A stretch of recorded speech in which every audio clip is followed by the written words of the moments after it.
Tune into the Salsa Kings Network. Crack one open if you dare, creeps.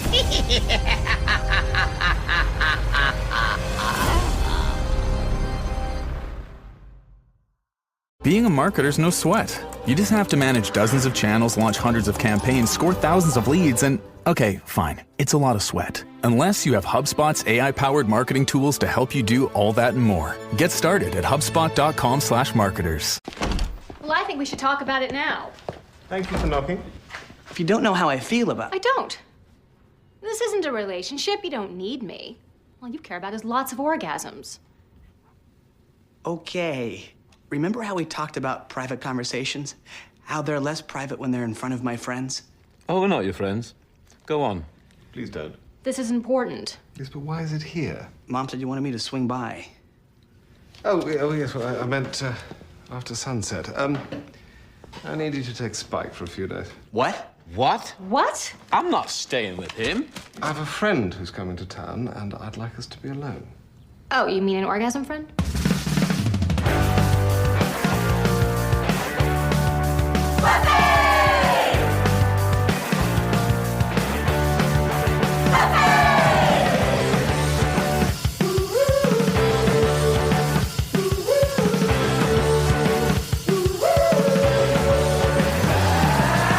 Hello, everybody, and welcome to another episode of Boys Watching Buffy. We're just two boys watching every episode of Buffy the Vampire Slayer for the first time, giving our thoughts, our review, our reactions. We're your hosts. I'm Joe Welke. I am Vance.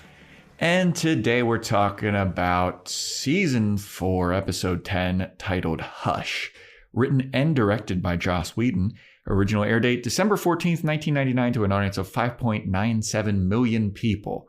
And gotta get this off the chest first here, everybody. I was one of the victims of the Southwest holiday travel debacles. And boy, oh boy, did it fuck everything up in my life. I was supposed to be back in LA December 28th. That flight got canceled. The earliest I could get back to LA was January 1st. And I had plans to go to Las Vegas for New Year's. So I got my flight rerouted to Las Vegas on December 31st, was able to do the Las Vegas shit. And on the drive back, me and Vance had planned to record once I got back on the 2nd. Drive back initially started, I left at 11 a.m. And when I left Las Vegas, it said, hey, this is a 5.5 hour drive. I'm like, cool, that's in the ballpark of what we usually expect here. Google Maps decided to do this fuckery where, you know how they always are like, if they update something, it's like, hey, we found a faster route. Do you want to take the faster route? I saw that and we were like, yeah, let's do the faster route. It was going to save a half hour of time. Google Maps took me on an off-road dirt road that eventually it told me to take a left at a certain turn, and there was no left to be taken. It's just like you'd be driving in the shrubbery of the desert of Nevada. And then it was like, okay, well, we'll reroute you to this other dirt road. Get to that dirt road. There's like 5 tires just there blocking it. And so this was like a half hour off of the highway. So then we had to drive a half hour back to get on the highway. And once we got to the highway, it was fucking so impossible to get back on the highway because so many people made the same Google Maps mistake as me. And by the time we got back on the highway, it was like, okay, ETA is now 6 o'clock. And that was the time that me and Vance had originally planned to record this podcast because of the Southwest fuckery. And just the entire drive from Nevada to Los Angeles was just traffic. The ETA kept going up and up and up and up. And at that point, I just texted Vance. I was like, Vance, I don't think it's happening tonight. I didn't get back to LA until like 8:45. 11 a.m. to 8:45 p.m. I was like, dude, there's no way that I'm going to be doing this podcast. It would be the worst podcast we would ever record. We will just need to delay it. So that is what happened, everybody. blame fucking Southwest for all this. I'd take it all the way back to Southwest because these motherfuckers fucked me so hard, and I better be getting a goddamn reimbursement. This is Joe talking, by the way. We get some comments that like nobody can tell who's talking. This is Joe. I just gave a whole fucking spiel about this, my trip, and boy, oh boy, what a time to be alive. How was your New Year's, though? New Year's was great. Everything once I was in Las Vegas was awesome. Okay. But getting to there from there was just a goddamn travesty. And I don't ever want to go anywhere for holidays ever again. I want to fucking stay in my house and just sit and go get a little popper at midnight. There we go. Happy New Year, everybody. Yeah. We went to the Roots concert at the Walt Disney Concert Hall, LA Philharmonic. That's fucking awesome. And it was great. I hadn't seen the Roots live, and they put on a hell of a show. Yeah, I heard they're great live, dude. Yeah, everybody gets a solo. It's amazing. It's not every day you get to watch an Academy Award winner on the drums, you know? Yeah, exactly. But I want to say, Black Thought is fucking incredible. Oh, amazing! Yeah, he's great. Such a good rapper. Yeah, and their guitarist just killed it. It was great. It was amazing. Highly recommend checking out the Walt Disney Concert Hall. Yeah. And I want to say Happy New Year to our listeners. Yeah, Happy New Year, everybody. We're back. It's 2023.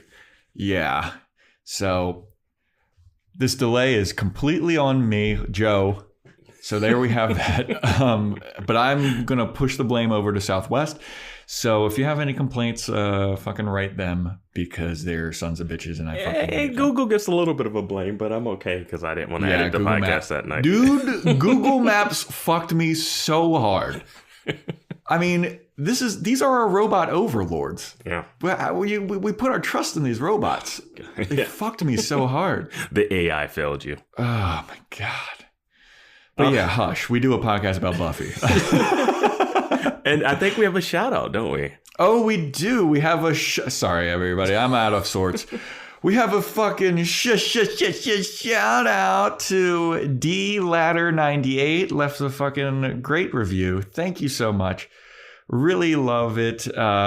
This Wish argument is legendary at this point. We keep getting mentions about the Wish. I forgave Anya for her disgusting. If you haven't listened to the Wish episode and the follow-up to the Wish episode after the discourse, do yourself a favor. Check that out. If you're just like starting, if you've seen all of Buffy, just jump to the Wish. It's fine. Just get into it. But D Ladder, thank you so much for your very kind words. We really appreciate it. And if you want to get a shout out, you know what to do. Rate and review on Apple Podcasts. That's how you do it. We have a Patreon, everybody, where we review Angel. Want to remind everybody about that. And sign up for our Discord because there's lively conversations going on there. We had our first poll the other day, which was very successful, very fun. Yeah. And good times. And the menu, I want to say, we do a Boys Watching Movies Patreon exclusive, and we did the menu. And the menu is now available on HBO Max if you want to check that out, and then follow us on Patreon to hear our review of that. Yeah, and I think Scrooged, our other Boys Watching Movie edition, was, I think that's on Amazon Prime. Yes. I know it's a little bit past the holiday season at this point, but, just watch it anyway. Yeah. Don't even watch it. Just listen to it. Yeah. Yeah. Okay. We ready to do, am I missing anything? I think we've delayed this episode long enough. Yes, we have.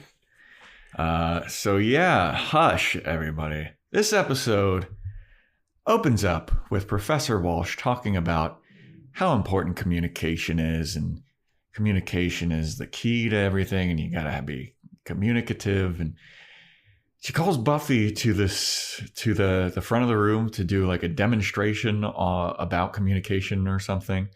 And she's like, all right, for your demonstration, I want you to lie on my desk. And then she's like, Riley, you're a part of this demonstration too. And T.A. Riley walks over and he's just like over top of Buffy. And I was like, what the fuck kind of communication demonstration is that? Dude, I was... At this point, I was like, this is a dream. Yeah, of course. I was like, the 90s were weird, but they weren't this weird. Yeah.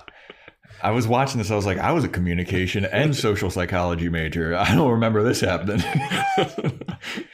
And now Riley and Buffy are going to perform sex for us all. And oh, everyone get your notepads out. Yeah.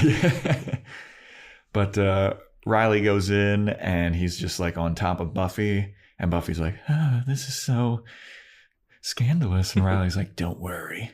And he says, if I kiss you, the sun goes down. And I was like, what kind of cryptic bullshit is this? He says, if I kiss you, it'll make the sun go down. And I have to say, he has continued from the last episode where he said, you'll teach me. Like, so he ended last episode with a creepy line. And then he starts this one with a weirder line. Right? Yeah. Riley's so weird, dude. They just made this character the weirdest character ever. I don't even understand after watching the episode what that line meant. Yeah, me neither. But yeah, then they kiss. And, you know, when they first kiss, it's daytime and there's a bunch of students watching them. And then they kiss and then it's dark out and everybody in the classroom disappeared.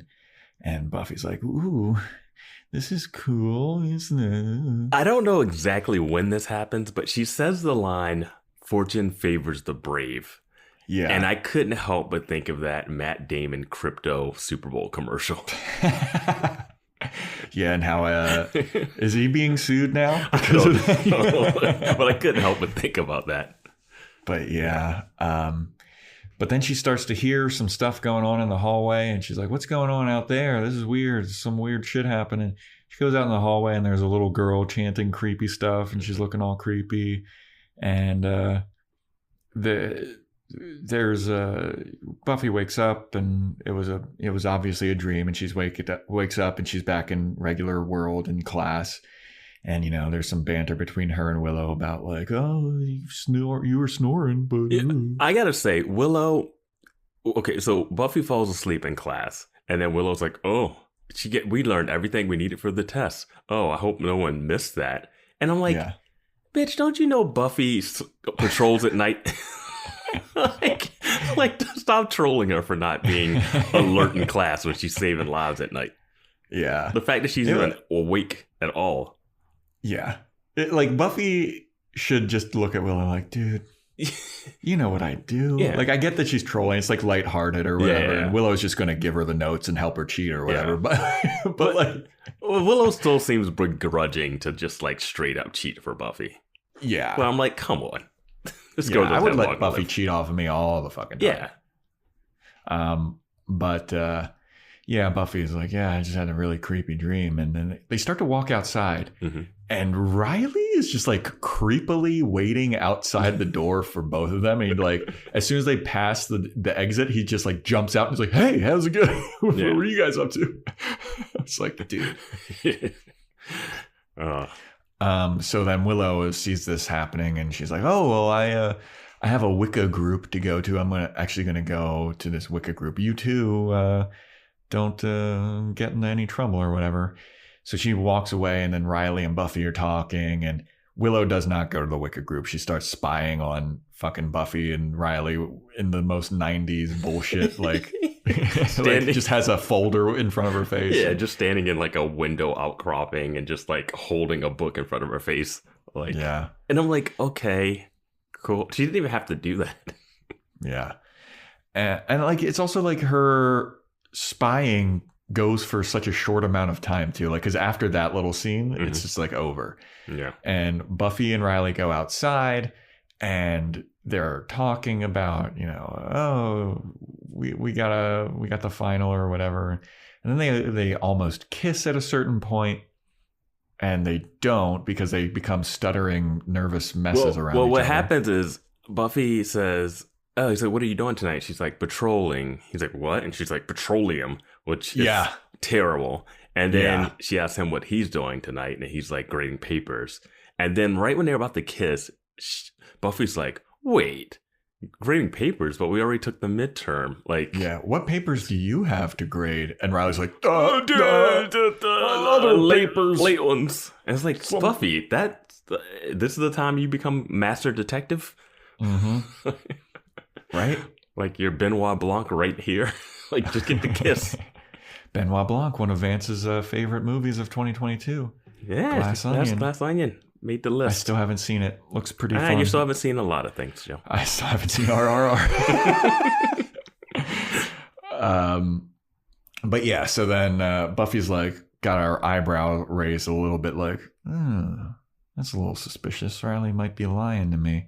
Because Riley also is a terrible liar. As soon as she's like, what's up with this paper grade? And he's like,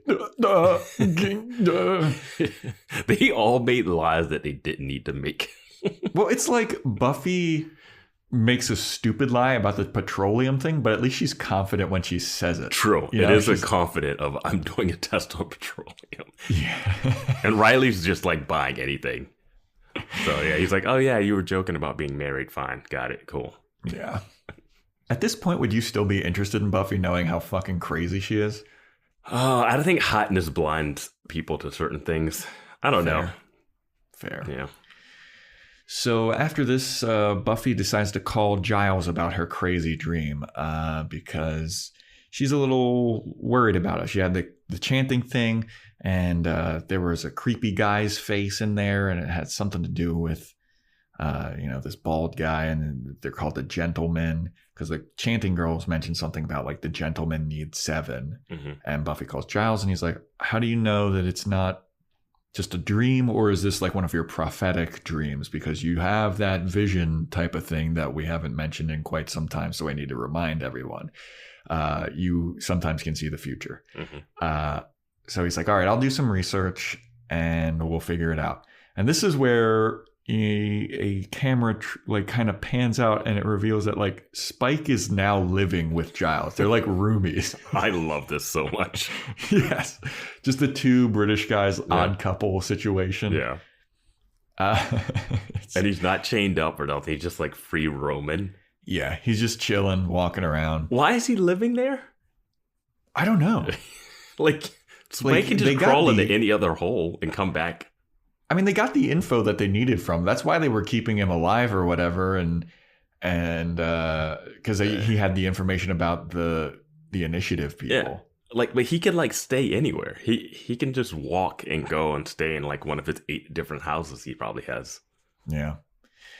But no, he's living with Giles, and Giles is fed up with him already. It's like, well, kick him out. Well, because he keeps eating his biscuits or his crackers or something. Yeah. Which is interesting. Spike likes his food, man. Spike's a eater.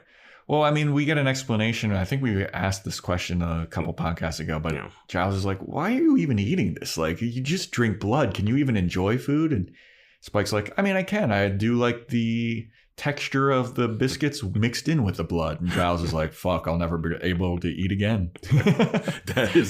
I would love to see a Spike cooking show of just him how to make, are you bored with just drinking blood out of people? Just if you add a dash of paprika, a little cinnamon, he becomes an underground network vampire celebrity chef. Yeah. Blood sausage is the way to go. So then Xander and Anya start walking over to Giles's house, and they're showing up, and they're having an argument because Anya feels like Xander doesn't even care about her. And what even is this relationship? Do you even care about me? All you want to do is have sex. And Xander's like, look, I care about you. And if you don't think that I don't care about you, you must be a crazy lady. And she's like, well, that's not helping. And they show up, and they're still fighting in Giles's house, and both Giles and Spike are like, I don't want to fucking hear any of this.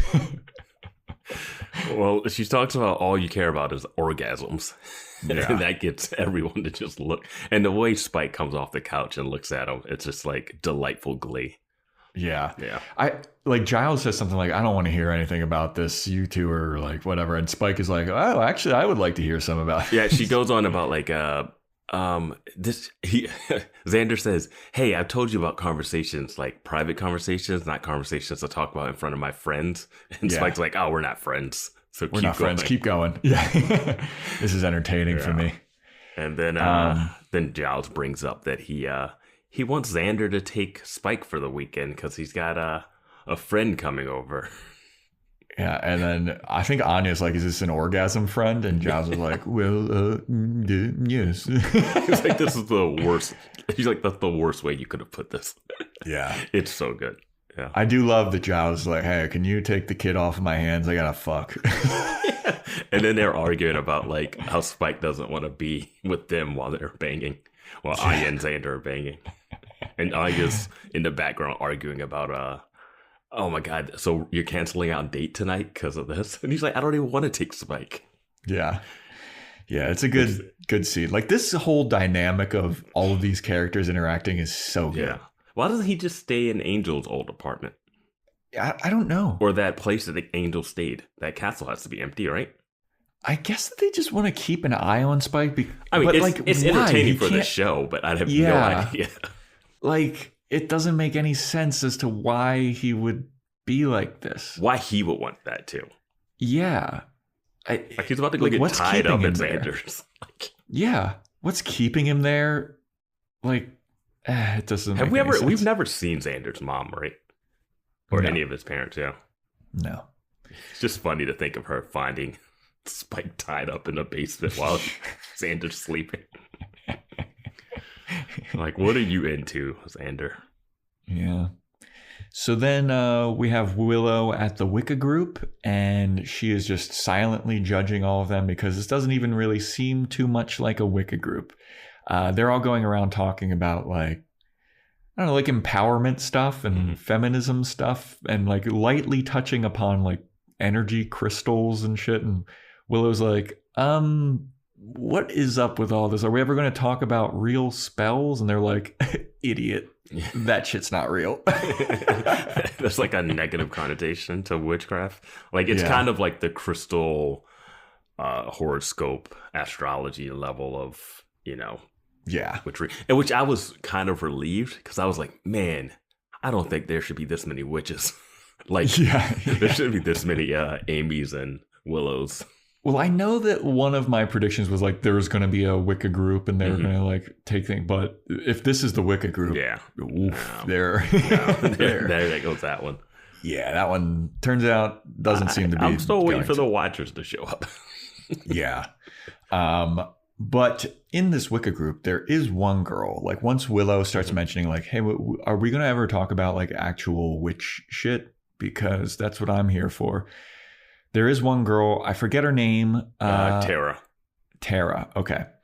Tara kind of looks up at Willow and she's like piqued interest. She's like, maybe this girl kind of knows what the fuck's going on here. And like none of these other quote unquote witches really know. And maybe Willow knows that witchcraft is real. And I'm going to take an interest in this girl. Yeah. Tara's interesting Yeah. So after the Wicca group meeting adjourns, Willow goes and she tells Buffy about disappointment about it. She's like, yeah, these girls, they don't know what the fuck they're talking about. They're just a bunch of, you know, bullshit, not real witches. And Buffy's like, that's a shame. Buffy's like, phew, less weird spells that we have to deal with. Right? Mistaken spells that go awry. Yeah. Everyone in the town is somehow affected by it. Didn't we just have a bad witchcraft thing? Yeah. So then Buffy starts rambling to Willow about how, you know, every time I'm around Riley, I get nervous and I become a babbling mess. And, you know, I feel bad because I'm always lying to Riley. I feel terrible about this. And I wish that I could tell Riley about being a Slayer, but I know that I can't. And I was like, why can't you? Yeah. Everybody else seems to know that you're a Slayer. Yeah, like bring more people. And I mean the rest of Sunnydale High knows that you did flips up a building in front of everybody. Dude, did no one from Sunnydale High go to Sunnydale U? Right? Like, I mean, granted, Willow's there, but and Oz went there. But other than like people outside of that group. Yeah. I really thought saying. Jonathan would be there. No, Jonathan. I mean, we don't know if Jonathan's smart. Yeah, I don't know. I think that Jonathan survives. I thought he survived. I mean, we just saw him tackle. We saw him tackle a guy. I think that he comes in later. Yeah, we saw him tackle a guy. Yeah. I think that he does come back. I hope so. It'd be nice to just randomly have him on campus. Just that random campus guy is always fun. But Buffy is sad that she can't tell Riley about it. And then it cuts to Riley talking. I think his name was Forrest. Is that the guy's name? Yeah. He's talking to Forrest about like, man, I wish I could tell Buffy about, being part of the initiative, but you know how it is. And Forrest is like, I know you fucking been talking about Buffy and her being special a bajillion times. I'm sick of hearing about it. Yeah, it's like, we got a job that would get us so many girls, but we can't tell them about it, Right? So that's the cross we bear. And I love that Forrest's whole thing is like, I'm trying to get pussy. Like, doesn't care about fighting that demons. I can't get pussy because of this. And are they in school or are they military age? Like, what are they? Yeah, I want to know how old Riley actually is. Like, how long has Riley been in this group? I guess we might find out soon enough, but like... Yeah. Also, I don't know why Riley's like, oh man, it's just so hard. I want to tell her I'm in this group. It's like, why? Because you accidentally said you had to grade papers once? Like, yeah. My God. Like, have you ever gone undercover at all? Like, it's not... Yeah, and if you've been... He's like an elite level person in the initiative. Like, is this the first time that he's ever... You're pretending to be a TA working with the teacher who moonlights as a real teacher. Yeah. And also runs this group. Like... She actually has real courses that she teaches. Why would you add this workload on top of the initiative to 2 years? Like, why? Just be a person in town. It doesn't seem like being at the school gives them any added benefit. Yeah. You know what I mean? Like, they can't. Yeah. I don't understand. Like, you could. Like, it made sense when Giles was the librarian because all of the people that he was working with were high schoolers, and that's where he kept all of his books. Yes. Like, I guess that the initiative thing is underneath of the school, but they could have a different access point. Yeah, they actually do. We find out later that they have one. So I just don't get, like, they're making their job so much harder by, like, I'm going to be a professor plus the secret military initiative person. Yeah, I need you to be a TA in school and hang out with students, but not get information about demons from students. Yeah. I understand being at Sunnydale because it was right on the Hellmouth too. Yeah. Like, yeah. Well, also, how long has the initiative been around? It would have taken a few years just to build that facility. Yeah. So where the fuck have they been this entire time? We might find out. We might be jumping ahead. We might be jumping ahead. This is also kind of like that whole thing with Marvel movies where it's like, why don't they just call the Avengers? Or like, where was Captain Marvel during? No. But like, this is weird and valid, I feel like. Yeah. A valid enough nitpick. My biggest issue is that there was a vampire murdering gang on campus for years. Yeah. Operating unknown for the initiative, which is also on campus. They were robbing kids. They were killing kids and robbing their rooms and saying they were going away. And the initiative didn't realize that there were vampires in an abandoned frat house or something. Whatever, man. This whole thing's a little weird. But yeah, we'll get to it. Hopefully we'll get some more information as we go along. So then we go to Spike being tied up at Xander's house and Xander's tying him up, and Spike's like, I can't bite you, right? And Xander's like, I'm not taking any chances here. I'm gonna fucking tie you up, which I would as well. Yes. And then Spike starts taunting Xander about like the fight that he was having with Anya, where he's like, oh, do you even like me, Xander? Do you even care about me? And Xander's like, shut the fuck up. It's great. I don't think we had too many scenes of Xander and Spike. Mm-hmm. So this is fun. And I like Xander being like, I'm delicious. Yeah. He's like, you would definitely want to eat me. Yeah. I am delicious. I feel like Spike is such an interesting character. Yeah. Yeah. I also got to say, and this is vain Joe talking here. Oh, There's a scene I don't know if it's later or if we just passed it, but where Riley is in a tank top and he is supposed to be this like elite military guy, and he does not have that good of a bod. All right. His bod is very underwhelming. This is Joe speaking right here. This is Joe is speaking. I'll take all of this. His bod's not that good. He's like kind of scrawny. And he doesn't have like good posture even, but like he's supposed to be this imposing military guy. And then we have this scene with Xander and Spike, and fucking Xander is looking good, dude. Xander looks ripped in this. He's been hitting the weights, man. Like Xander looks great. He's having sex with the former demon. You know how much energy that must take? So kudos to Xander for, pumping some iron in the off season. He's looking good, man. And Riley, quit pumping it in the wind and start pumping it in the gym, my friend. What is that a scene?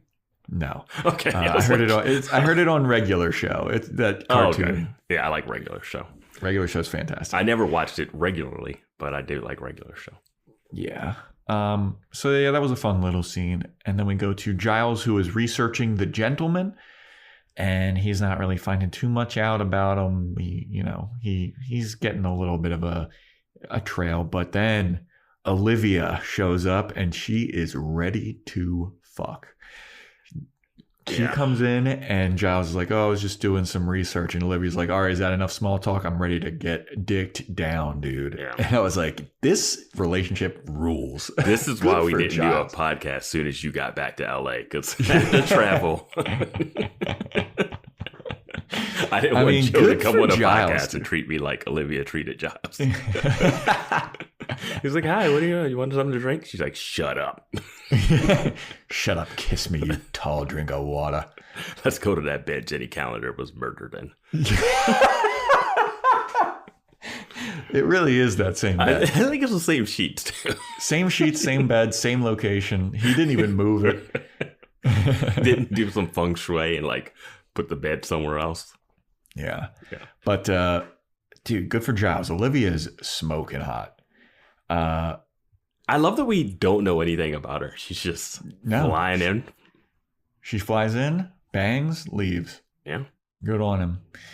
So then we cut to our first look at the gentlemen who are in this town. It's the gentleman dude, and he's in a clock tower, and he's doing some kind of spell. And people in the city, they're getting like their voices sucked out of their mouths, including the whole gang. You see the whole gang like getting their voices sucked out of their mouth, and the whole city, it's happening to them, and all of these voices are coming into this clock tower. And I gotta say, dude, the design and look of these gentlemen guys is so scary to me. I wrote down the exact same thing. This demon look is the best demon look of the show so far.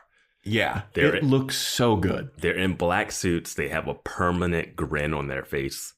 And it's not like, like Death Note, the Shinigami Ryuk or whatever. Yeah, like he kind of has a devilishly grin, but they just have like this, like, I don't know. It's just, and they like the gold, the silver teeth. Yeah.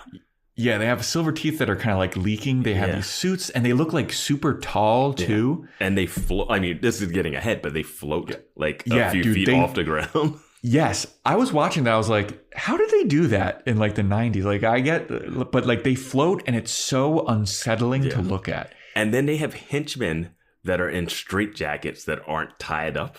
Yeah. Now these henchmen guys, I like the aesthetic. It doesn't function, though. Yeah, I didn't really like the henchmen guys. I thought the gentlemen were scary enough on their own. The gentlemen are scary enough.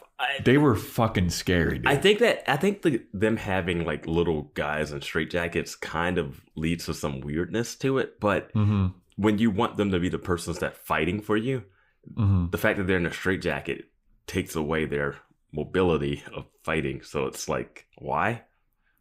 Yeah. But these are my demons number one for the show. These guys are so good. They also do this. I don't know if I liked or disliked it, but they are always having like their palms clasped and then like gesturing slightly. Oh, yeah. And their heads are always tilting. And dude, it was so good. Mm-hmm. It's so scary looking. What they do is also the scariest thing that's happened in this show. I think we talked about something else in Buffy that was like, wow, this was genuinely scary. Mm-hmm. I think this is the one, though. Yeah. When we see them in action, it is terrifying. Yes. Yeah. And like the implications of them being in action, like it's just so good. Exactly. Like I would understand. I think that this is like one of the better, well-known episodes of Buffy, probably, or like a fan favorite or something. And I completely understand why. This is a great villain. I thought this episode, from hearing about it, I knew there was an episode that we know there's a musical episode, and we knew there was one where they didn't talk. Right. Mm-hmm. I thought the one where they didn't talk was going to be silly as hell. Yeah. Not dark as fuck. There's some silliness too. Oh yeah. There's some definite which works really well. Yeah. But it is fucking scary too. I thought it was going to be like silly all the way through. You know. So then it's the next day. Buffy wakes up to go to the bathroom, and she, brushes her teeth or whatever. She starts walking back, and she sees a girl crying in the hallway, and she's like, "Oh, that's weird." Yeah, and I don't know why that was weird. Yeah, that she was crying. I don't know. Have you been in a dorm? Yeah, that's just Buffy. That was you and Willow the last few episodes. Like, that's par for the course, living in a dorm, But Buffy looks over and she's like, "Oh, okay, that sucks." And girl's crying. So then she goes back to her dorm, and Willow wakes up. And they try to talk to each other, and they can't. I thought it was so funny that Buffy tried to say good morning. I don't know why to me. I was like, I don't know how often I'd said to my roommate, good morning. Just straight up good morning. It felt like, I don't know. It just felt... Maybe girls are different. Yeah. Maybe girls are do that kind of stuff. Especially like best friends like that. It felt like you would say something else than good morning. Like good morning seems so formal. That's what it was. It felt formal. Yeah. But they quickly realize, like, what the fuck's going on? We can't talk. And they start freaking out. They're like, what's going on? Yeah. Why can't we talk? I like they start thinking that they're deaf. And I'm like, is someone not going to just bang on something so you can hear other sounds? And they don't really do that. Yeah. So after they freak out for a little bit, we get pans across the city of like, or in the dorm and stuff, like no one can talk. Xander wakes up and he can't talk, and he starts blaming Spike. And Spike's like, I can't fucking talk either, dude. Like, what do you want from me? And then Xander's like, something's up. I'm going to call Buffy. I do like that Spike flips him off with the reverse two fingers up, the British. Yeah, the British two fingers. Yeah. Which is, I think it's supposed to mean like gouge out your eyes or something. No, I don't think I don't think it's that. I'm pretty sure it's... Is it gouge? Like it's the eyeballs on your fingers. Oh, all right. Yeah, maybe. I don't know. Maybe. But Xander tries to call Buffy, and then Buffy picks up, and they both realize, like, oh shit, we can't talk. And Spike looks up like, you dumb dummy. I can't believe I keep losing to you guys. Yeah. So then Riley and Forrest are now getting dressed to go to their fucking basement because they're freaking out. They're like, something's up. The initiative. We need to get the initiative on this. And they swipe their key cards or whatever. They get their retinal scan. And one of the things that we see earlier in the episode is Riley does a voice scan thing. Yeah. Great to reestablish that at the beginning of the episode. Yeah. And so they start to go down on the elevator, and the thing is like vocal code recognition. And then Riley goes up to her. He's like... because he can't talk. And then it's like, the elevator's like, oh, you must be an enemy. You're intruding. We're going to self-destruct and make preventative measures. And then he like has a breakthrough and do this override, and all this like noxious gas starts going in to kill him and Forrest. And they start freaking out, which I was like, this is pretty cool. The stakes are intense there. And Forrest got the notepad, and he's just writing dumb shit like hurry up on it in the background. Yeah. But they eventually, get down to the basement. They do the override, and they get to Professor Walsh, and she's like, something's up, and they're like, we know. There's a lame joke here. Okay. Where they get down and she like points to a sign behind them. And then it's like they pan over to the sign and it says, in case of emergency, use the staircase. Yeah. And I'm like, is there really a staircase down here? Yeah. Because why would you not always take the stairs? Well, it's also like, is the staircase not equipped with fucking vocal code recognition and retinal scan? Yeah, it's like one of those added jokes that just undermines everything that just happened. Yeah.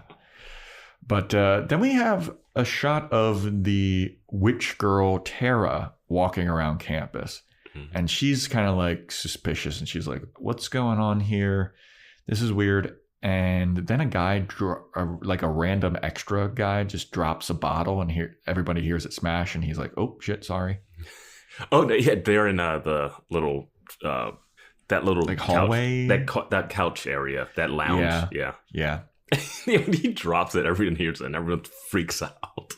I guess because if it's so silent everywhere else, any kind of like noise would freak you out, I guess. Well, this brings up not an issue necessarily. The town goes into mourning very quickly. Mm-hmm.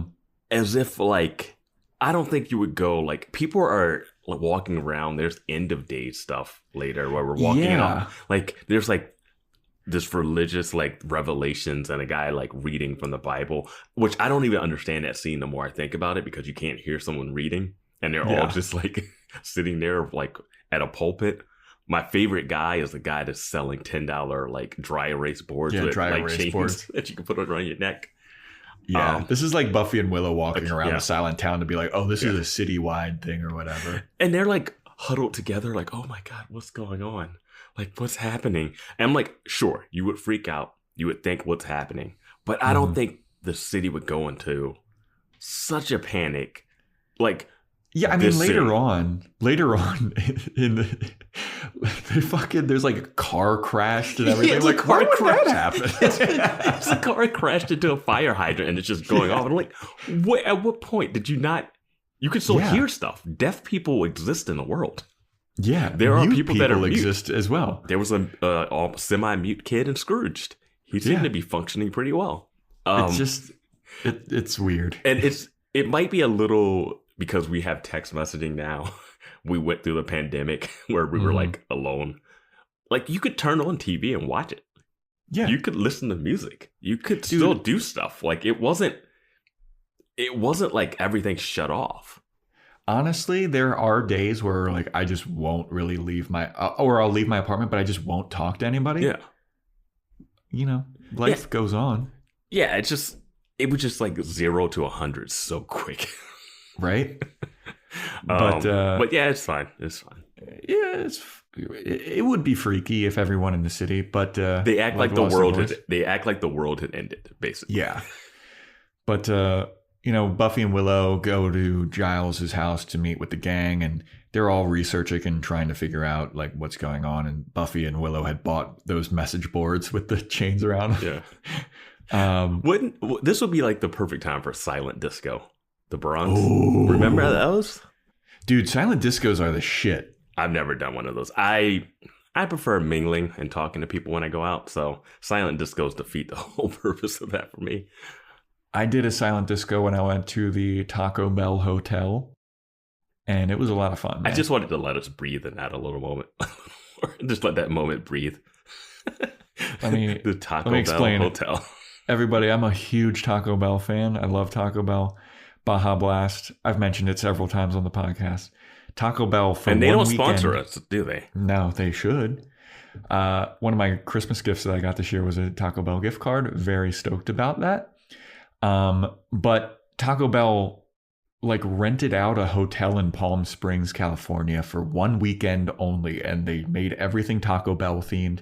They gave you free Taco Bell, and I went to it, and it was fucking magical, everybody. And that is Joe Welke talking. Yep.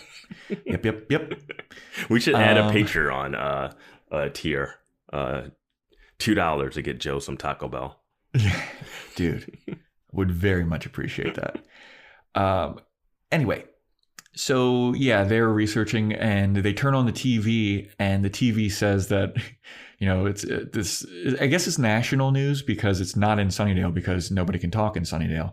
And they're talking about this weird epidemic that's floating around Sunnydale where nobody can talk. And they say that it's a citywide case of laryngitis. Some people are blaming flu vaccines for the thing. And I was like, oof, current. Man, yeah. The thing about that is that's like might be one of like the vaccine stuff is whatever, ridiculous. Yeah. But to blame the flu vaccine for a nationwide epidemic or a citywide epidemic, yeah. Not everyone in the city gets the flu vaccine. Yeah. And it's also like the whole country does get flu vaccine, so why wouldn't it affect everyone else that got flu vaccine? Why is Sunnydale specifically? Why is it just Sunnydale? And why is a 10-year-old who didn't get a flu vaccine not able to speak? Like, it falls apart right away. But but I mean, the gang's watching this and they're like, what? That's the dumbest bullshit I've ever Obviously, heard. It's demons. Yeah. At that point, you're like, well, I guess I might side with vaccines if it's going to be demons or vaccines. And yeah. Except that everyone in Sunnydale knows that there's demons. Yeah, everybody knows. They should. But the entire city is quarantined until the everybody figures out what the hell's going on. And this just guts the group. They're like, my God, nothing can get in. How will we get our food and goods? Like, they're like, you can still ship shit in. They can still. They're gonna survive. Amazon some stuff. This is pre-Amazon, right? Yeah. Yeah. But then we go to Maggie, Professor Walsh, and she's talking to the initiative guys through a computer that has a voice, and she wants to protect the citizens. That computer system is so big. Yeah, it's enormous. The mainframe. And it's got that stupid ass robot voice. We want to protect the citizens. We need to maintain order in town. You must go and protect the citizens.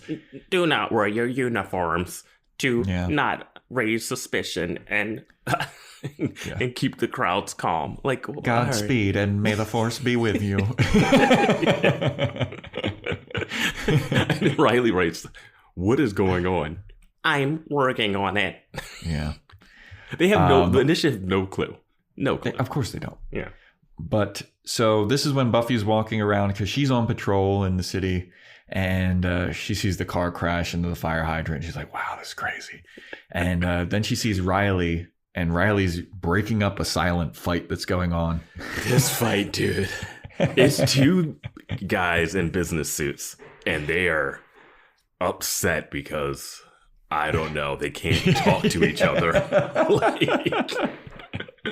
they lost a big business deal because no one can talk. I have no idea. I would love the backstory of this fight.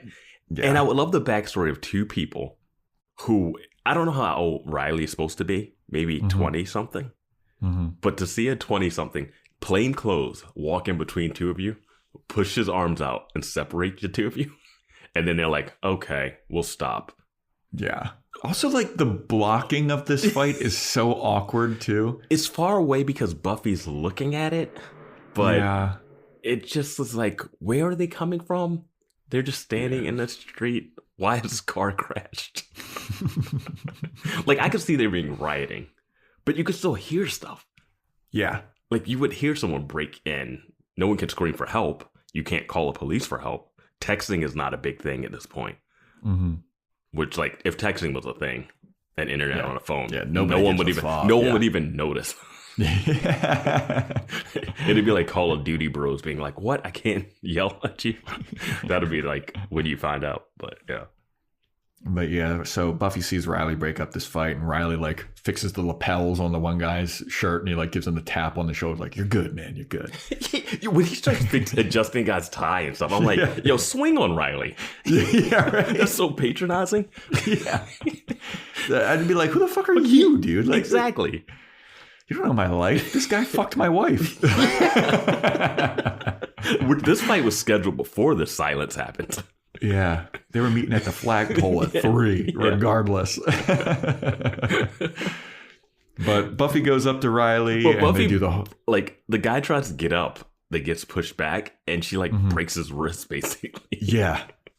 So unnecessary. And I'm just like, what do these guys think is happening? But Buffy walks over to Riley and they do the whole like, you good? Like silent, like, are you okay? Yeah, we're okay. And then Riley's don't they like okay. hug like?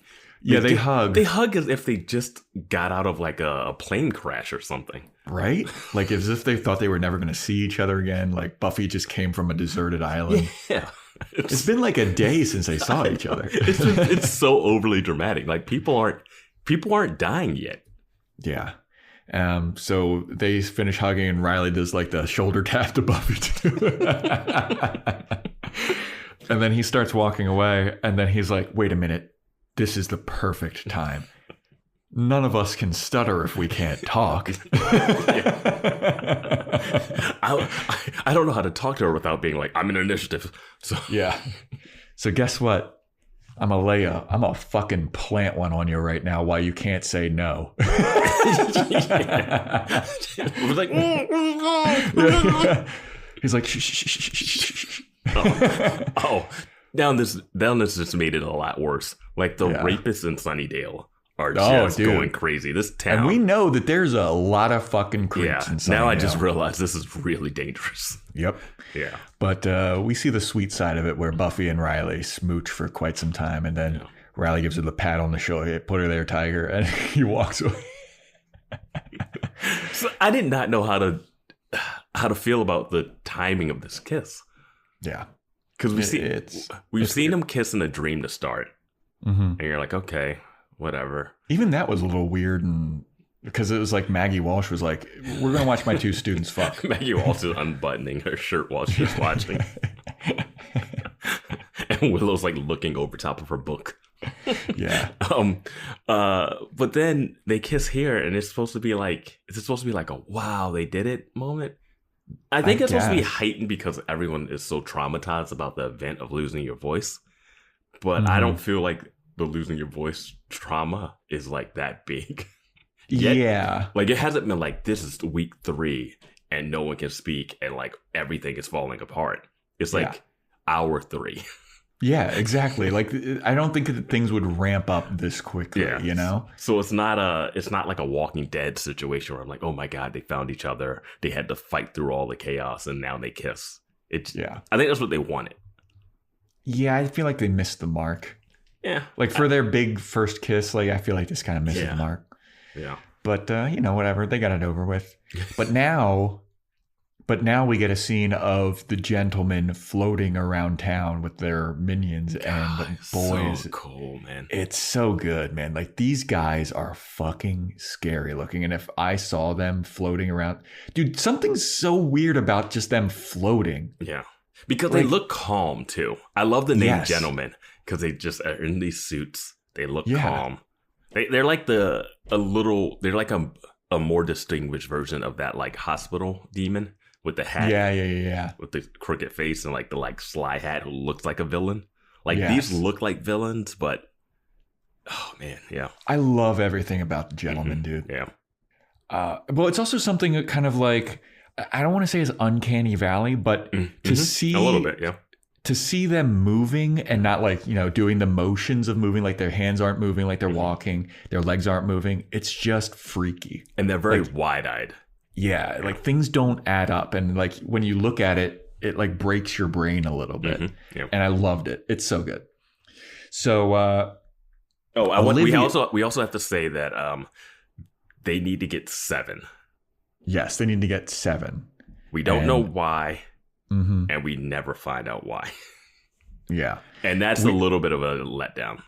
Yeah. We know that they need to get 7 of something at this point in the episode. But we don't know what happens if they get the 7, which is I think just one of those things you kind of want to know. Yeah, like I feel like this could have been a 2-parter with them actually collecting. They have to collect 7 hearts. Yeah. I don't know if there's like special hearts that they need to collect or like they need hearts of X, Y, and Z. Well, it seems like it because in this scene, you can go through Olivia, but later they keep skipping over rooms. Yeah. They look like they're going for specific people, which I didn't understand necessarily. Yeah, it's like they're floating. We'll get to it. Yeah. Well, let's talk about Olivia first. So Olivia's sleeping at Giles's house, and she wakes up and she goes downstairs, and she's a little freaked out, you know? But she looks out the window and she sees like across the way, one of the floating gentlemen is at a neighbor's door. And she's like, holy shit, this is creepy as fuck.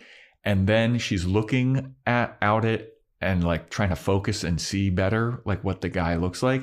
And then a dude just floats by Giles's window, and it's perfect. It's like one of those, you remember those old YouTube videos where it's like trying to get you to focus on like a dot and then like a scary thing shows up? This is a great jump scare. Yeah. And it's a jump scare without the huge sound effect to it. Like the giant violin strike or whatever. Yeah, where you're like, am I jumping because I saw something, or am I jumping because he just played the loudest sound I've ever heard in my life? But the gentleman just floats by with his wide-eyed, creepy grin. And dude, I jumped because it was fucking scary. I was like, this is awesome. Yeah. But they don't go into Giles' house. They don't go after her. Yeah, they don't. But he looks at her. He just looks her straight in the face like, what are you going to do? Yeah. Can you shoot them with guns? Dude. That is, I think that will always be my question with every demon. Can you break their necks? Like, yes, I mean, that seems to be the Buffy breaks a neck in this. Yeah, Buffy breaks all the necks, dude. Like, it's whatever. But yeah, like, could I shoot one of the gentlemen? Yeah. I think I could. I think you could too. I mean, if they're like an upgraded version of that hospital demon, I mean, he got his neck snapped. Yeah. But whatever. I guess they can get physically hurt. Yeah. But I mean, this seems like they shouldn't be. It seems like there's only one way to defeat them, according to the story. But yeah. I will say that this is the best horror that I think Buffy has had. So, like, this scene of Olivia is the best scene of horror in Buffy the Vampire Slayer that I've seen so far. I will say the next scene is the best scene of horror in Buffy. Oh, you're right. You're absolutely right. This is a good teaser for it, but yeah. Yeah. So the next scene is the gentleman floating around the dorms, and they're looking around, and like Vance said earlier, like they're looking at certain doors and they're kind of like, not this one. And they're floating by and they're like, not that one. And then they finally find one door. And it's room 118. Yeah. Because if there's any significance to that. Yeah, because later, like, Buffy and Willow live in room 214, which we see on the sheet. Mm-hmm. So I was like, are these numbers meaning anything? I don't know what they mean, but I just noticed that they skipped over doors. They picked a specific room. Yeah. So they go to this door, they knock on the door, and it's some random dude. And they're knocking on the door, and he wakes up, and he's like, it's pretty late at night. Mm-hmm. He's like, what's this? And so he opens the door, and the gentleman just like bust in. One of the gentlemen grabs the guy. The straitjacket dudes. The straitjacket dudes hold them down. And this dude is like freaking out. He's trying to scream, but obviously he can't. And the horror of that is so terrifying. And then that's when the horror kicks in. The horror kicks in is when you can't scream for help. And you can't do anything. Yeah. Like, he's being held down. And I was like, oh my God, now this is scary. Like, people walking around the street, like, not being able to talk to each other. That's eerie. Yeah. But this is terrifying. So the gentlemen come into the room as well. And one thing that we forgot to mention too is like, you're usually carrying like briefcases too, or like one of them is. And they open up their briefcase, and the one gentleman gives the other gentleman like a scalpel. And this scene of just the one gentleman with the scalpel with his huge smile and his huge eyes just going down to cut this guy. First of all, I want to say, when he's being held down, I was like, are they going to cut his dick off? Like, it seemed like they de-pantsed him, didn't it? I didn't think that. I feel like you always go straight to dick stuff. Dude, it seemed like they were pulling his pants down. I did not get that vibe at all. They opened his shirt and his chest was fully exposed. All right, man. I guess I'm always thinking about my dick. I wouldn't want to have my dick out. Like, take my heart. Take my heart, but not the piece. It's barely there anyway, so the heart's barely there, so whatever. But yeah, then they start to like the guy is like going down with the scalpel, and then the dude's trying to scream, and it is horrifying. The pain of having a unanesthetized surgery and not being able, like, and he's probably screaming his lungs out, but he can't be heard, and that is so terrifying, man. And these guys are doing it with a delightful grin on their face. Yeah. And why this guy? Why this guy? Yeah, I don't know. What is the significance? Like, there has to be some kind of lore behind these guys that, you know, if you dig deeper into the gentleman. But it doesn't make sense later when they're chasing someone else that they randomly stumble upon. Yeah. But yeah. But yeah, so they take his heart, and he, you know, one of the gentlemen plops it onto a table back at their clock tower thing, and they plop it down. And there's like 4 or 5 other gentlemen, and like the minions, they all start applauding like the head gentleman. Yes. And he's looking like, thank you. It is amazing. It is pretty incredible. Yeah. So then it's the next day, I guess, and there's a crime scene, obviously, because a dude got his heart chopped out of his fucking chest. And Buffy just casually strolls into this crime scene. Like, there's a cop, like, trying to hold people back, and Buffy just, like, backdoors him. Dude, it's a doorway. Like, it's a dorm doorway. You can cover both. You can cover the entrance. Yeah. So Buffy looks, and she's like, holy shit, this is fucked up, dude. Yeah. Then we go back to Olivia at Giles' house, and she starts drawing. She's a great artist. She starts drawing the... I know. This episode and Angel have drawings in it. Yeah. Yeah. But she draws the gentleman perfectly, and she shows it to Giles, and he's like, huh. Are you a watcher? Yeah. Do you have watcher bloody? If you're not, they should definitely hire you. Yeah. You're pretty good at this. But then they open the newspaper showing like the killings and like all the crazy shit about it. And then Giles looks at the gentleman thing, and he reads the newspaper, and he's like, huh, I'm going to go grab my fairy tale book. Yes.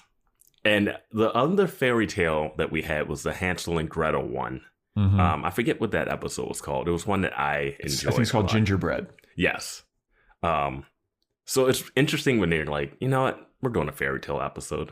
Yeah. I mean, their fairy tale episodes, they got a good run with their fairy tale episodes. I know. They get dark, and like, I think like the Gingerbread had like, oh my God, the people are the villains now. Yeah. This one has like the demons are the real villains. Yeah. Like, both of those are great episodes. I think that was some of the tensive stuff in Gingerbread was when like the parents were turning on the kids. Yeah, and like Buffy's at odds with her mom. Yeah. And it's like, you don't know what you're fucking talking about. Your mom is like being manipulated by, dude, that was a good episode. Yeah, that mob mentality stuff. That's I will say, it seems like the town's going crazy, right? But all the newspaper people are able to get out a newspaper. Yeah. Like, you know what I mean? Like, no one can talk, but they were able to like coordinate, get the newspaper printed, get the stories. Like, oh, how did you know that someone's heart got cut out? Someone just wrote that down and told you, and then you reported on it. Like, things are still functioning in the town. Yeah. Like, it's no way you should get a newspaper out. That's capitalism, baby. People still gotta work. Still gotta go to your fucking job. But yeah, so the gang somehow, after Giles like reads his fairy tale book and gets some more information, the gang all meets up at Buffy's psychology classroom. And Giles does a little like slideshow presentation on like that old school transparent presentation thing. That throws you back a little bit. That old school, I don't know, like you had to be like a projector. It's that projector where you put the little slides on it and they have to be face down, reverse, and it shoots up on that little like ET looking arm that shoots projects it. And I love this scene so much. Yeah, it's a great scene. It's great. It's a great use of like, hey, we can't talk. I have to get information across. And then there's just a lot of fun and stupid stuff in this scene. Yeah, a lot of silly misunderstandings and stuff. And, Giles... Yeah. One thing that I do love about this presentation is, like, Giles is not a great artist, and he's not trying to, like, do anything fancy. It's Giles just, like, is a great artist, though. Yeah, no, but he's like, I got to get this across quick. Yeah. Here's some stick figures. Yeah. So... he, puts the transparent on first, and it's backwards, and Willow's like, it's backwards. Anya does the thing where she, like, rotates her fingers like she's bored. Like, yeah. Anya's got some popcorn. Anya is great in this scene. Like, yeah. she's loving it, man. She's hearing this horrible stuff and just eating popcorn. When you go to her and ask... she's got to know about the gentleman. Anytime something weird happens, I would be like, Anya... has this happened in your thousands of years of living? And she's like, well, once. Yeah. Like, she should know everything. At least, like, ask her first. He did ask Spike if he knew about anything, and he said no. But yeah. So, they're going through, and Giles is like, the people that are doing this are called the gentlemen. They come from fairy tale books, and what they do is they steal people's voices, and I think it's Willow is like, somebody motions that. Well, he's like, and do you know what they want? And Willow's got her hand up because she's a brown noser, like, teacher's pet kind of thing. And she's pointing to her chest. And then Xander goes, boobies? And gestures boobies? Yeah. And then Giles is like, fucking Xander, idiot. And then he flips. And then he flips over, like, the slide, and it's like a heart. Yeah, as if they want hearts. And then they cut to Anya. She's just eating popcorn, like, not even worried. Yeah. But yeah, Giles is like, they steal the voices, and then they take your heart. And then this is when Buffy goes, I think Xander asks, how do we kill them? And then Buffy gestures that she's going to stake them. And somehow Giles and Xander they look at this as her giving a hand job. Well, she does do, like, kind of like the jerk off motion, because she does the stabbing, like, in her lap. Yeah. And Giles and Xander look like, what? And Buffy's like, fucking, you know what I'm doing. I know. It's like, it's funny because Giles looked at Xander when he did the boobies thing, like, you childish idiot. But then when Buffy does that, Giles and Xander are like, Buffy, please. It's a classroom. Remember the last time they gave somebody a happy? And then she takes out the steak and does the same thing. And they're like, oh. Yeah. And then Giles is like, oh, I've got an answer for that. He flaps the thing on and says, no sword can kill them. Right. But the one time that in the fairy tale that the gentlemen do appear, a prince got his voice somehow and screamed, and the scream killed all of them. And then Willow is like, how about this? I've got a CD. What if we just play music? Will that do it? And Giles is like, no, it's only a real human voice can kill these dudes. And then Buffy asks, how do we get our voices back? And then Giles is like, this is the best part. I have no idea. Yeah. But guess what? You're going on patrol. Buffy. But guess who got patrol duty? I do like... Because I have a big book of Grimm's original fairy tales, which is, those things are dark. Yeah, Man, dude. Rumpelstiltskin is dark as fuck when you read it. And there's a bunch of, like, little weird short ones, and you're like, man, all right. But most fairy tales explain, like, it's weird that this fairy tale that he read explained how to kill him, but not how the person got their voice back. Yeah. And that it had to be, in fairy tale times, there weren't recordings, so why would it say, oh, it has to be a natural voice? Because that's the only way you could hear a voice back then. I mean, you should test the recording thing at least. Yeah, who knows? But no, I think it's it's cool. It leads to a really great ending. Yeah, absolutely. So Buffy's going on patrol. The rest of the gang is going to help Giles do research. So Riley gets his initiative team ready to do patrol. They are suiting up now. Now that there's been murders, they're like, all right, you can be a fake military walking around the city. And cops, what do cops do when they see these guys? No idea.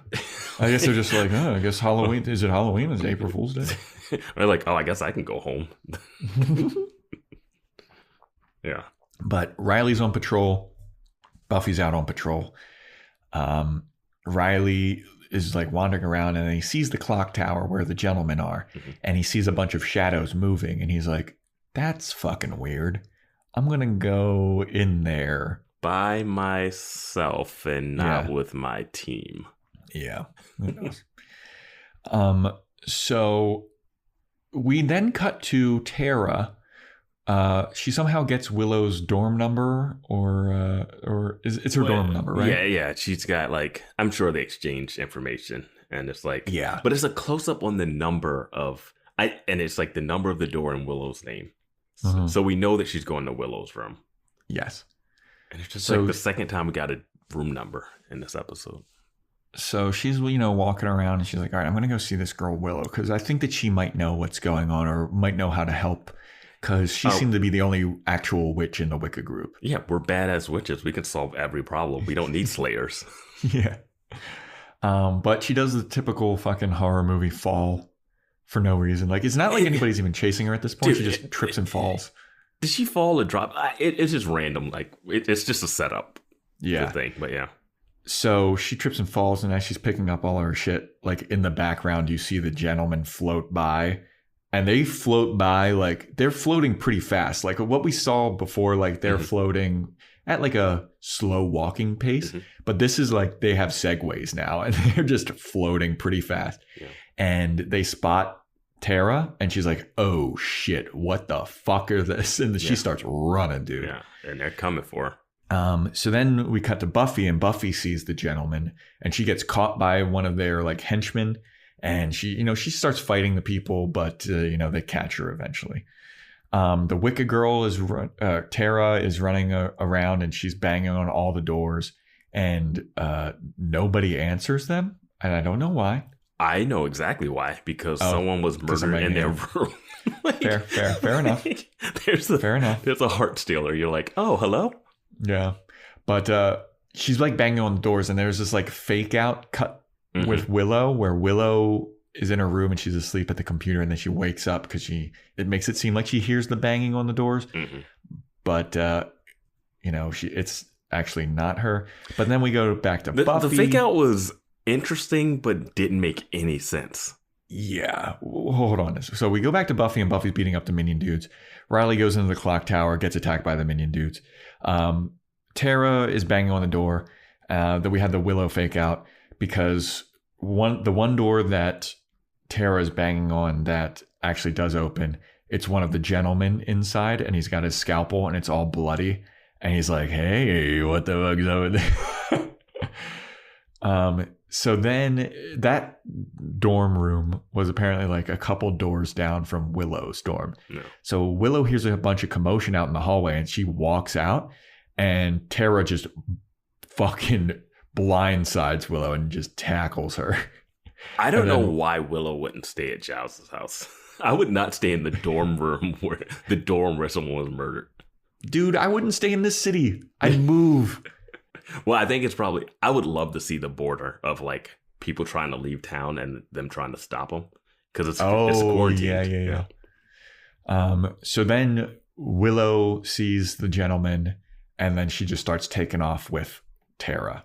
So then we go back to the clock tower, and Riley's getting his ass beat by the minion dudes. Buffy shows up, and she starts beating up these minion dudes. And Riley's kind of beating up the minion dudes, and then they have like a face-to-face, like holding weapons at each other. Yeah. Because Buffy's got her crossbow, and Riley has his like taser gun. God, that gun is so lame. Yeah, I hate that. I don't know. It's something. It just reminded me of that other Watcher who had that glove, that power glove, lightning powers. Yeah. It's like, I mean. We've seen them use guns in this show. Darla had double pistols. Yeah. So you could use guns. They're using these weird this military got these weird taser guns that run out of power. It's because I think the initiative, like, don't they want to do experiments on the demons and shit? But don't they know some demon, like they do, but is it all capture? Yeah, I don't know. Like, if your life is on the line, you'd want to like some more firepower, you know? I feel like they have handguns on them. I feel like it's no way his one gun goes down and he doesn't have another piece. Yeah. But yeah, a combat knife maybe. So Riley and Buffy, they do a little face to face, and they do a little like, What are you doing here? What do you have crossbow? Oh, what are you doing here? Why do you have a gun pointed in my face? She's like, you can see this? You didn't see the stake I pulled out in front of you the other episode. But then they're kind of like, well, we're both here. Let's start beating some minion ass. Mm-hmm. So they start to beat up the little straitjacket guys. Yeah. So Giles and Spike and Anya and Xander are all hanging out in there. We're doing research. And Spike goes to the refrigerator and he gets his cup of blood with his mug and he drinks the blood. He drinks it cold too, which I was surprised by. I thought he would nuke it. You would think that they would want it warm. I thought he would nuke it. Whatever. Put it on the stove, boil yourself up a hot pot of blood. But he's regular faced and then he drinks the blood and he turns into a vampire face. Good effect, very quick. Yep. So he goes over to the couch where Anya is sleeping and he's like goes onto the floor. I don't know what happens, why he's on the floor. I think he's researching something or looking at some books. I don't know. He just kind of bent over. Yeah. So he's got a blood mustache, like a milk mustache. Yeah. So Xander then appears and he sees Anya like passed out on the couch. And then he sees Spike lift his head up and he's full vampire face. And Xander misinterprets this as like, he's fucking feeding on my girlfriend. I'm going to go beat this guy's ass. Yeah. And Xander does that. He does. Like, he beats the shit out of Spike for like a good couple of minutes. Yeah. Like, he's decking him, and Spike's just taking it because he can't harm people, I guess. Yeah, he's just getting wailed on. Yeah. I love it. I will say that Xander he would always come to the aid of his friends. Yes. But he would also do that for, like, someone he likes, like Anya. Yeah. So, like, he would have done it. If it was Willow, if it was Buffy, yeah. He might have thought twice if it was Giles. He might have hesitated, but then jumped in. Yeah, but like, yeah, he just jumps into the line of fire a lot of times. And so he's just beaten. Well, I mean, I guess this isn't really the line of fire. Well, if he thinks that Spike is feeding on Anya, I guess it is. He's attacking a vampire that he thinks is full vampire attack mode. Like, that's balls. Yeah. Like, I mean, he stood up to Angel when Angel was Angelus. That's true. Like, I mean. Yeah, and that scene in the hospital was fucking badass, wasn't it? He just gets up in his face and he's like, "You're gonna die, and I'm gonna be there when you do." I was like, "Holy shit!" Yeah. But so as Xander's beating the shit out of Spike, Anya wakes up and she's like, "What's going on?" Oh, Xander, what are you doing? And Xander kind of looks at Anya and he's like, "Oh, you weren't getting fed? I thought that Spike was eating you." And I think Anya's Giles like, "No." Comes out too, yeah. Yeah, and they're like, no, that's not what happened. This is a misinterpretation. And Xander's like, oh, shit. But Anya takes this as like, earlier in the episode when they were like, you don't care about me. She takes this as like, Xander will get into the line of fire for me and defend me if he, and like, also when Xander realizes that Anya's okay, he like grabs her and hugs her. He starts kissing her. Yeah. And Anya's like, okay, you've just proven that you really care about me. And then she does the let's fuck finger motion. And everybody just like sees it and rolls their eyes like, God damn. He like nods and they hold hands and run out. And it's just like, this is like for Giles, like the worst thing. I think Olivia's there too. Yeah. Yeah, Olivia's there and she sees it all. And I like that scene. I just love it. Poor Spike though. I just love that Anya did the finger and the whole thing. Yeah. Yeah, I like that she talks about Giles as like, is this a fornicating friend? And this like, is an orgasm friend. It's an orgasm friend. So good. Great addition to the show. Just like Anya brings a nice like knowledge of demons, a fun like disconnect to humanity. Yeah. So after that scene, Willow and Tara are still on the run. They're running and then they eventually hide in some room. And I think they're in the laundry room. It looks like the exact laundry room where if she only knew that Oz and Veruca. I was like, fuck, what is that? I was going to say Sunday, but I was like, Oz and Veruca when they were, and this was where Oz was like, no, I will not have sex with you on this dirty laundry mat floor. Yeah. And it looked like Veruca was like grabbing at his junk. We sure didn't see anything happens off screen that vaguely could be junk grabbing or junk mutilation. That's what it is in my head. So when Xander was just punching Spike in the balls. Dude, people talk a lot about headcanon. For me, anything that happens slightly off screen. You're like, I don't know why Buffy keeps shooting stakes into people's crotch. That's not where the heart is. But so they lock themselves into this laundry room, and they're worried about the gentleman and the minions breaking in. So they try to like move this gigantic soda machine to the front of the door, and they can't do it. Okay, there's a couple things in this scene. I didn't know that you could do witchcraft without reciting anything. Yeah. I guess she can move pencils without saying anything. So I guess it's been established. And she does mention that she wants to learn how to move stuff bigger than pencils. Earlier, Willow's complaining about not being that good of a witch. And even later in this episode, you have given Angel back his soul. Mm-hmm. You've helped save Buffy from having her soul sucked out of her. You gave yourself the power to anything that you speak becomes real. Like, you have done so much. Why are you... You don't realize it, but you did turn Amy the rat back into a human for a half a second. I mean, you were about to do a spell to make it so that Oz would never find true love. And things were floating. Like all those beakers were floating. And you're like, no, I don't want to do it. Yeah. You did a spell with Anya that brought Vamp Willow into this reality. You have crossed over multiverses. Yeah. You're pretty good. Yeah.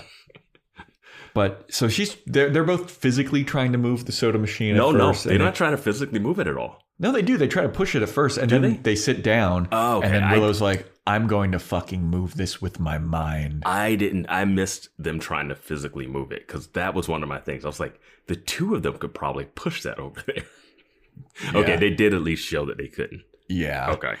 So then they're sitting down, and Willow's like focusing really hard. She's trying to move the soda machine with her mind, and it starts shaking. Mm-hmm. But she can't move it. And then Tara sees this, and she's like, "Oh shit, this girl really does know how to do witchcraft, like I know how to do." Bum bum bum. Big surprise. They hold hands, and then they combine their mind power. And they fucking just rocket this fucking soda machine to the door. Interlock fingers on their hand. Like, it is very, Yeah. You know what's funny is that Willow found her vampire group, or like her witch group, in high school with Amy and that goth dude that got beat up. Yeah, Michael, I think his name was. Yeah. Like, so in high school, she was able to find 3 witches. I think in college you can at least find 5. Yeah. I mean, this campus is huge. We got a werewolf, a witch, and a slayer all hanging out. I'm pretty sure. I'm pretty sure there's some witches floating around. Speaking of floating around, Buffy. So now we go back to Buffy and Riley, and they're getting their asses beat. The straitjacket minion guys are just like, they're taking it to them at this point. They're ganging up on them. Buffy gets thrown through like some part of the watchtower, and she discovers where the hearts are being kept. Well, before in the jars. Before that, she grabs a rope and does a swing kick. Across the room. That guy got fucking launched, dude. He flew back like he got hit with a cannon. And Riley is fighting and looks at this, and he goes, "What the fuck is this girl's deal?" It was amazing. Yeah, I forgot about that. It was a great moment for Riley to be like, okay, she's not just like, oh, I can fight and I'm out here. Yeah. She's not like most girls. Nah, she's not like most girls. She's special. I don't know why. Maybe because she's hot and blonde. Yeah, I get it. You've been bringing it up every fucking time I talk to you. I'm just trying to get some pussy, Riley. I was just putting on this act. Yeah. Like, watch Forrest come out to be gay. Oh, you know that's what's going to happen. Yeah. So Buffy discovers where the hearts are, and the floating gentlemen show back up, and they're like, oh, we're here now, and like shit's gonna arrive. Who are these two people? Riley gets his gun and he zaps them. And then they start fighting the straitjacket minions again. And then at one point, Buffy gets stabbed in the back, it looks like, by one of the gentlemen. Yes. I don't know if you guys can hear this, but there's a lot of honking of cars like on that corner outside. I don't know if you can hear it on the podcast, but I noticed this. The one of the gentlemen has the scalpel and he stabs Buffy, and we don't see exactly where it is. She just goes, ah. And I was like, wait, this leather jacket is not as strong as her Red Riding Hood cape that was stabbed in that Halloween episode. Yeah. Like, that guy had a real knife. Yeah. I mean, she got fucking stabbed. Yeah. So then Buffy's being choked out at this point. She's like up in the rafters, and she sees where the hearts are, and there's a box in the middle of the hearts. And Buffy sees it, and she's like, oh shit, I remember that from my vision dream that I had way earlier in the episode that Joe and Vance forgot to mention. Yeah, we forgot about that. Forgot to mention that. Well, Sorry, we did bring up that there was like a girl singing yeah. wrong thing. But yeah, she had a box. She gets these premonition visions, which is real convenient for the Slayer. So she sees Riley, and Riley's kind of near where this box is, and Buffy's like banging on the thing, and Riley looks up and she's like, the box. And Riley's like, okay. And he smashes like the wrong thing. I forget what he smashed. He smashes some like beaker that's next to it. Yeah. And Buffy looks and she's like, you idiot. It's a great moment because the look of satisfaction that he has on his face when he does it is like, it's kind of like Buffy in that Halloween episode when she breaks the ritual symbol or whatever. Yeah, when she punches the floor and she gets up, she's like, how do you like me now? And Jaws like, don't do that. Yeah. Riley kind of has the same vibe going in this, where he's like, I did it, right? Yeah. And Buffy's like, you dummy, no, the box. And then so Riley's like, oh, okay. And he breaks the box. I don't know where the gentlemen are during any of this. Yeah. It's like you'd they were like somebody would be protecting that. Well, I mean, I guess there's one in there, but I don't think they ever push that one away. It's like the henchmen, right? Like I think it's always the henchmen are fighting, and then the one guy stabbed Buffy, but then that's it. Like they never really physically interact with him. I don't think that much. Yeah. But yeah. So Riley breaks the actual box, and it gives everybody their voices back. And as soon as Buffy gets her voice like sucked back into her face, she just goes, ah! Screams for so long. And all of the gentlemen's heads just blow up and explode. And it was so cool looking. Yes. Like it was. It's just a great payoff to a silent episode for her to get a voice, give this amazing yell. Yeah. And for that to just destroy them all.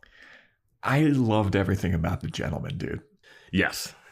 Yeah, there's not a lot of like my only like minor gripe is how like it was the end of the world so quickly. But you know, it's a show. You got to quickly get to some stuff. The kiss, I don't think really gets like the kiss happening like after the scream would have been better, maybe. Yeah. But I don't know. Like it's just it was a weird timing for the kiss. It didn't seem like it built up to like the first kiss moment. But these are great villains though. Like for a one-off villain, these guys were fucking top tier A+. Elite status one-off villain. We're gonna need like a Mayor or an Angelus or Spike to turn bad again for like the end for the season 4 recap. Yeah, man. For someone to top this, man. These guys are gonna be tough to beat. Yep. The bar has been set. Yeah.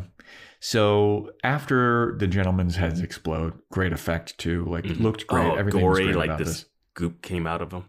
Yeah, it was like green. Yeah. Loved it. Everything about it. So good. So Willow, it's the next day, Willow and Tara are like, they bond over about how, I always knew that witchcraft was real, and like those other girls in the Wicca group, they have no fucking idea what they're talking about. And Willow's like, yeah. And Tara's like, dude, I knew that you had it in you. I knew that you were a real witch from the moment you were talking about it in Wicca group. I knew you were special. And Willow's like, I'm nothing special. There's nothing special about me. And Tara's like, no, there is. And then they have this like look at each other, and it's like, this is the start of something. Mm-hmm. So Tara's a character that I knew was in the show. Okay. See, I never knew about Tara, but I knew of something that goes on with Willow. I guess. But I won't say, like, I think I know the thing I know about Tara is also a little different than what just happened. So I won't say what it is since you don't know. But yeah. Well, Tara, sticking with this episode, and we'll get to conjecture later on, but Tara's, yeah, I know some big words. Willow, Tara's mom apparently was like a super powerful witch, and she's like, I recognize that in my mom, and I recognize that in you. That's how I know that like you're a special one. And Willow's like, okay, well, whatever you say. First thing Willow should do is like, I have a rat I need you to check out. Yeah. Can your mom help with the rat fucking That would have been so funny. That would have been such a funny line at the end of that scene. Do you want to see my rat? And then Tara's like, what? So then we go to Olivia and Giles, and Olivia's just kind of like laying on Giles's lap, and Olivia's like, holy shit, dude, like, you told me about all this stuff being real, and I never believed you.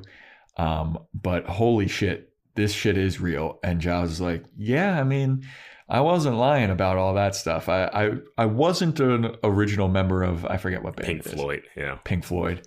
He's like, I lied about that, but all this like dark arts and monsters and demons and vampire stuff, I was not lying about that. And Olivia's like, I didn't believe you, but I guess now I gotta. Yeah. Is Olivia going to be a part of this show? Well, it ends on I forget exact wording of the line, but he's like, is it too scary for you? And she's like, I don't know. Yeah. And it's like one of those things where she's like debating, like, I really like Giles, but this is some fucked up shit. Does she like Giles, or does she like fucking Giles? Yeah, but also, do you like fucking Giles enough to like die risk in your this? Life? Yeah. She's like, you could drop me to the airport right now. He's like, there's a demon over there too, but then they seem to like be more attracted to you, Giles. Yeah. So that's that scene. And our final scene is Riley going to Buffy's dorm, and he shows up, and Buffy's like, hey. And Riley's like, hey. So I guess we need to have a talk. And Buffy's like, I guess so. And that is where the episode ends. I hated the last scene. Yeah, it's so melodramatic. Yeah, I mean, everything with like where they try to give Riley a cool line, he just botches it, I feel. Well, Buffy looked really strange, like standing, like she looks extra short, like standing by her bed in those like sneakers, like those. And then he sits on Willow's bed because Willow's, flirting downstairs with witch girls with their soul witch. Just like, I know next episode they'll probably like, I hope it doesn't start with like a really, oh my God, I'm a slayer, I work for the initiative. Like they can exchange this information like a more fun way. You know what I mean? Like it doesn't have to. They just fought. You mean to tell me you guys fought together, killed these demons, and then you waited till the next day? Like you went your separate ways after that, right? Like you would be like, hey, I think we should probably talk. After that, like you get a coffee, you go get some food. Now, what I'm wondering is, so obviously they're going to tell each other like secrets. Yeah. You're wondering if Riley's going to tell his thing? Exactly. Yeah. I'm wondering, well, number one, I'm wondering if they do share everything with each other. They're like, Riley's like, hey, I'm part of this initiative. Buffy's like, hey, I'm a vampire slayer. I wonder if Riley will keep it a secret from the initiative, or if he's going to tell. No. But like, why? You know? Because he knows that then the new villain will be her teacher, and the teacher will look at Buffy differently. Yeah, I guess. Because these shows all like hinge on secrets. I just don't know why. Like, they could be such assets to each other, you know? Like, the initiative at least has some kind of intel about some kind of, like, their experiments. But when they find out, when they find out she's been harboring Spike, they'll be like, we can't trust her. You're right. There's just all this stuff it's well set up, honestly. Yeah. Like, yeah, I've been watching some other shows that I'm not enjoying. I won't even go into them fully yet, but you know, these are well-crafted seasons, at least. Like, yeah, they have a lot. Most of these seasons have too many episodes. Like, if you cut out some of them, you leave a little fluff away. And some of the random ones are really great. But they do tell stories. Like, the arc of all the seasons are still, like, tracking. Yeah. Like, nothing has fully fallen off the wayside. Yeah. I mean, overall, I really loved this episode. I thought it was great. Again, I can't speak enough about how awesome the gentlemen are, and like how terrifying they were, and how terrifying their powers were. Like, so good. Yeah. Have anything else left to say about this episode here, Vance? No, it's going to be interesting. It's interesting to see Spike around Olivia if she sticks around a little bit. She's oh man, I don't know if Giles can handle losing another. I feel like the next time Olivia is mentioned, it's going to be like Giles being like, no, she couldn't handle it. And that, like, I feel like this is the last we're going to see of her. Yeah. But Vance, the next episode is titled Doomed. Man, that's a hard one to guess. It could be anything. Sure. Giles' doomed relationship with Olivia. I was going to say Riley and Buffy's doomed relationship. Yeah. I guess we do have, I guess that really is the main thing the next episode has to deal with. Yeah, I mean, they have to.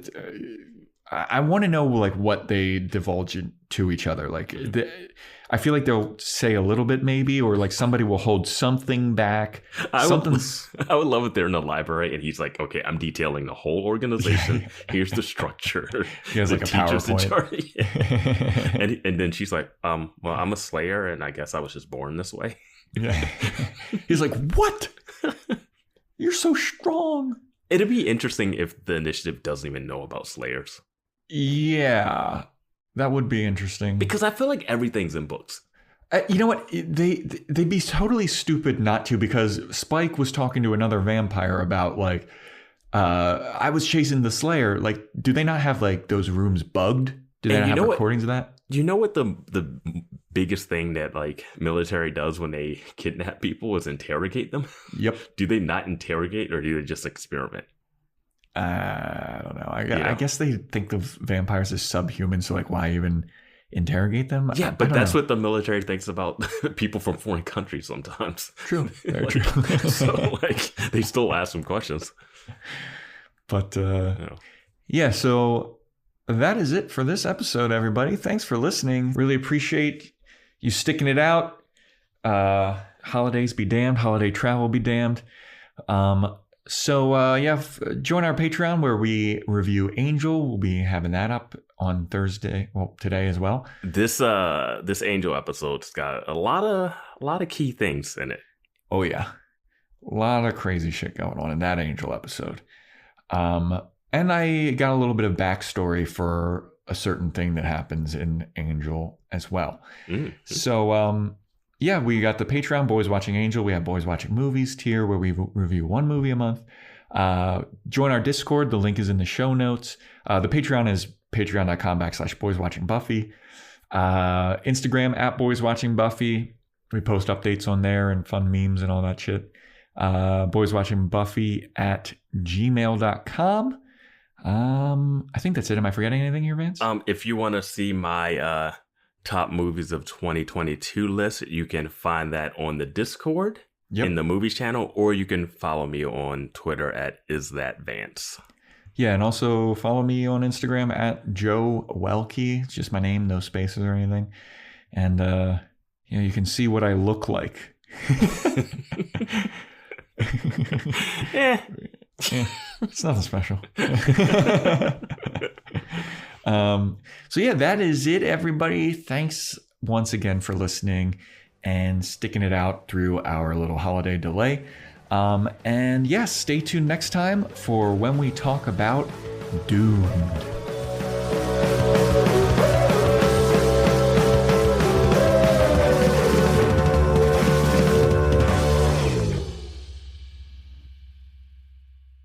This feels very strange.